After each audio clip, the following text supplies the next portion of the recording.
harm in trying. जहाँ खड़े हैं उसे नीचे नहीं आएंगे. Let's try. If we find the result, nothing like it. And if we don't find the result, drop it. And I don't work on ifs. So I really want you to try it.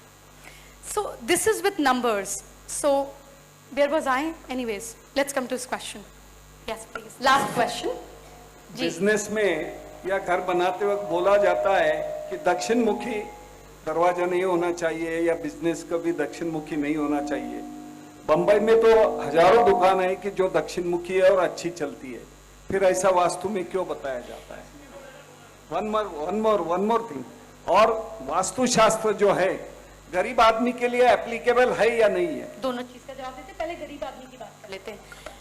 Vastu is also applicable with the kind of experiments that I have done. I have done Vastu experiments in Tirupati Balaji also in Bangla Sahib Gurdwara, Harminder Sahib Gurdwara and lot of other temples. क्योंकि मुझे लगता है कि मंदिरों से ज्यादा पैसे और कहीं नहीं आ सकते. मतलब ये एक काम है जहाँ कभी मंदी नहीं पड़ सकती, पॉसिबल ही नहीं है. सो बहुत सारे मंदिरों का वास्तु जब आप फैक्ट्रीज में लगा दो और उसका रिजल्ट आ जाए तो मुझे लगता है ये सही है. तो मैंने ऐसे ही एक्सपेरिमेंट्स किए and I have got results. और बाय डिफॉल्ट जहां पर तिरुपति बालाजी का दान पात्र है, जिसको बोलते हैं कि कुबेर जी के लिए खजाना इकट्ठा हो रहा है जो कभी नहीं भरता, वो पात्र एग्जैक्टली वहीं पर है जहां पर हरमंदिर साहिब, गुरु ग्रंथ साहिब जी जहां पर रखे गए हैं अमृतसर में.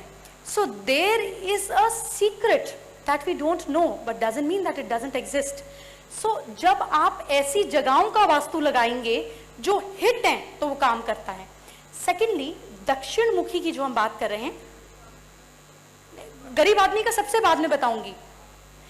सो जब आप साउथ की बात करते हैं, अगर आपके हॉरोस्कोप में आपका सूर्य स्ट्रांग है और आपका मंगल स्ट्रांग है ना, किसी का बुध होगा, किसी का मंगल होगा, किसी का सूर्य होगा. अगर जन्म पत्री नहीं भी है, हाथ कुछ बताएगा, हाथ नहीं बताएगा तो चेहरा बताएगा, चेहरा भी नहीं बताएगा तो पांव बताएगा. अगर ये सब कुछ नहीं है तो फिर मैं भी कुछ नहीं कर सकती और भगवान भी नहीं कर सकता. So the point here is कि कहीं ना कहीं किसी ना किसी वे से आपका फेवरेबल प्लैनेट आपकी पर्सनालिटी से झलकेगा.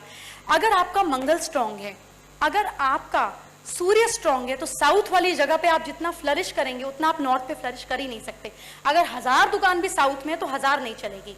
आपकी एंट्रेंस कभी भी साउथ ईस्ट नॉर्थ वेस्ट नहीं होती. 32 एंट्रेंसेज होती हैं जिसमें से सिर्फ 9 काम की होती हैं.